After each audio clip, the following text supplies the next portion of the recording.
अस्सलाम वालेकुम। आज हम जा रहे हैं कराची सी वी ओ और आइए देखते हैं कराची का मौसम कैसा है और सब अच्छा है।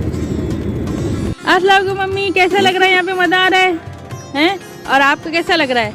बहुत अच्छा। इंजॉय कर रही हैं? मम्मी के साथ में ज़बरदस्त। और आप बताइए? मुझे भी बहुत मज़ा आ रहा है यहाँ पे। इस साइड पे काफ़ी दिनों के बाद आई हूँ, पर मुझे बहुत मज़ा आया। ज़बरदस्त। ये देखिए नाज़रीन, कितना अच्छा व्यू है, ज़बरदस्त, सबको मज़ा आ रहा है बहुत। और सुनाए सीयू में कैसा लग रहा है आपको? यहाँ तो रंगीनी है, वैसे नहीं है जैसी होनी चाहिए। ज़बरदस्त।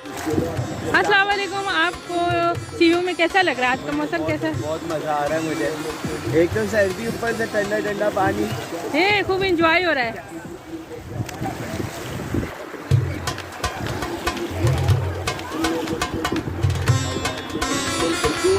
कराची का सीयू बहुत ही खूबसूरत है और आप आएँ और इंजॉय करें। इस वक्त तो बहुत मज़ा आ रहा है और मैं भी इंजॉय कर रही हूँ। अल्लाह हाफ़िज़, बाय बाय।